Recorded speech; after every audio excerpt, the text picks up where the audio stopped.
Greetings and welcome to another edition of the Fan Perspective. I am your host Nathan Lyle, and it is 10 o'clock p.m. on Sunday, but there's only one game being played, and I'm not even going to talk about them anyway, so I decided to go ahead and record this because more than likely by the time you see this, it'll already be Monday, which means I'll be right on schedule for another edition of NBA Weekly. And here's what happened this weekend.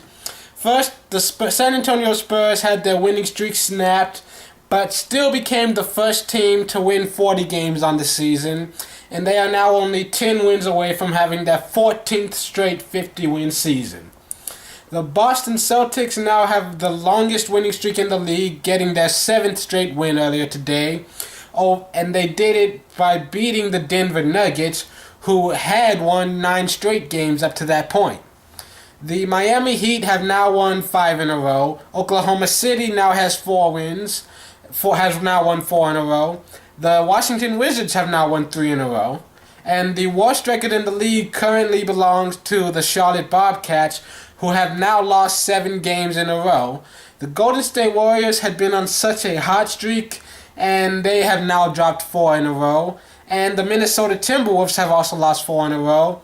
The Milwaukee Bucks have now lost 3 in a row and dropped down to the edge of the playoffs and are barely above 500 right now. Meanwhile, the Blazers and the Suns have also dropped 3 in a row. And I also wanted to take some time to talk about trades because the trade deadline is approaching and there are plenty of rumors swirling around. There is the potential of plenty of big names being on the move, but I'm not going to talk about rumors. If any trades do go down, I'll discuss them. But for now, I'm just not going to talk about them. I don't like talking about rumors. I'm going to wait till something happens, and then we're going to talk about it. Anyways, we're on to the segment that I call Milestones. And for this episode, we're going to be spotlighting three-point shooters because a few big things could be happening this week. For one, Ray Allen is now only 7 made three-pointers away from being the first player ever in NBA history to make 2,800 for his career.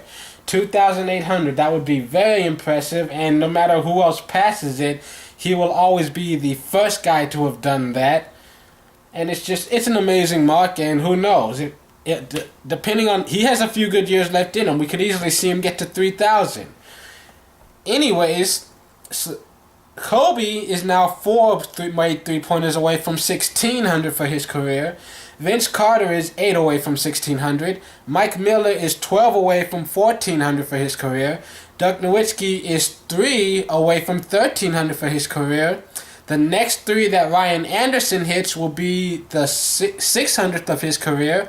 And Rudy Gay is only 7 away from 500 for his career. Now back to our regularly scheduled programming. Sean Marion is 12 offensive rebounds away from becoming the 38th player in NBA history with 2,500 career offensive rebounds. And Tyson Chandler and Dwight Howard are both about 40 offensive boards behind him. Dirk Nowitzki is now 33 defensive rebounds behind Dennis Rodman for 16th on the all-time list. Carlos Boozer and Kobe both now have over 5,000 defensive rebounds for their career. Kevin Garnett is 59 total rebounds behind Hakeem Olajuwon for 11th placed on the all-time list for total career rebounds. And Tyson Chandler now has over 7,000 total career rebounds. And Jason Kidd is now only the second player in NBA history with over 12,000 career assists. That's huge. Steve Nash is now 17 career assists behind Magic Johnson for 4th place on the all-time list. And Darren Williams now has over 5,000 assists for his career. Kobe is 7 steals away from becoming only the 15th player in NBA history with 1,800 for his career. And Jason Terry, earlier tonight, he now has over 17,000 career points. And Steve Nash is now 13 points away from 17,000. Could easily do it in his next game, and if not, he should do it in the one after that. Either way, we're moving on to a few games that I am looking forward to this coming week. And for those of you who are new to this, I just thought I should say this. These are not all the games that are being aired. I'm just looking at the different games that are on the schedule and deciding which ones look the most competitive to me. And I'm usually choosing between teams that two of them are headed to the playoffs right now. Anyways, starting on Monday, we have the Nets at the Pacers. Two of the best teams in the East duking it out in one of the toughest arenas in the NBA this year. And then you've got the Spurs at the Bulls. These teams have plenty in common, a roster full of veterans, defensive-minded coaching. The Spurs aren't as strong right now with Manu and Tim banged up, but they can't continue to win games, so that's not really an excuse, especially since Derrick Rose has not played at all this season, and the Bulls have still been one of the top teams in the East all year. So it should be a good game either way. And then on Tuesday, we've got the Blazers at the Heat. The Blazers beat the Heat by 2 points in the first time they played, but that was in Portland. The Heat are a much better team when they're playing at home. Then on Tuesday, you've got the Blazers. Later that day, you've got the Thunder at the Jazz. The Jazz were handed a heavy defeat in Oklahoma, but maybe in their own arena they could actually have a bet shot. And then you've also got the Rockets at the Warriors. The Warriors are on a losing streak. During this losing streak, one of the games was to the Rockets, and the Rockets nailed 23 three-pointers, with tying an NBA record. So, yeah, we'll see. Hopefully the Warriors actually decide to play some defense that day. Who knows? Shit happens. Then on Wednesday, you've got the Bulls at the Celtics. This is the last time that they will play this during the regular season at least, and so far Chicago leads the series 2-1. The Nuggets, then you've got the Nuggets at the Nets. The Nuggets have been tearing it up lately, and this is the first time this season that they'll play the Nets. And later you've got the Rockets at the Clippers. The Rockets have been doing pretty well lately, while the Clippers have struggled. However, their struggles were due to injuries to Chris Paul and Blake Griffin, who returned to action earlier today, and they had a tremendous impact, so we'll see. And then on Thursday, it's Valentine's Day, which honestly I don't give a shit about. I was planning to stay home anyways and just, I don't know, maybe do some homework, but more than likely I'm just going to be watching anime.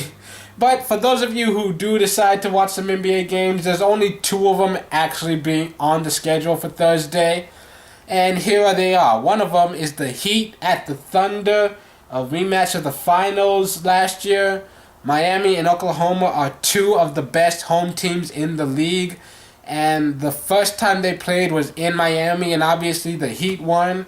This time it's in Oklahoma though. And then you've also got the Clippers at the Lakers, the Battle of LA Part 3.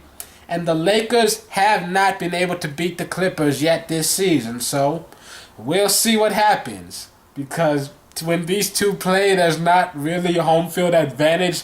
Technically the Lakers are the home team, but they share the arena. So really can't say that much. Anyways, that's it for this edition of NBA Weekly. And if I'm remembering correctly, isn't next weekend the All-Star game? Is it?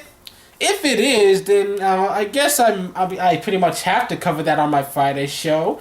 If it's not, then I guess whenever it does pop up. Either way, tune in next Friday for another edition of NBA Weekly. Whatever may be happening over the weekend, who really knows? And until then, I'm your host, Nathan Lyle. This has been The Fan Perspective. Happy Sunday, Monday, Tuesday, whenever the fuck you're watching this. I decided to change the lighting a little bit to see if it, I don't know, adds to the mood. I don't know if this is better or worse. I really don't. I actually don't look at these. I just kind of upload them, let y'all criticize me. Whatever. Either way,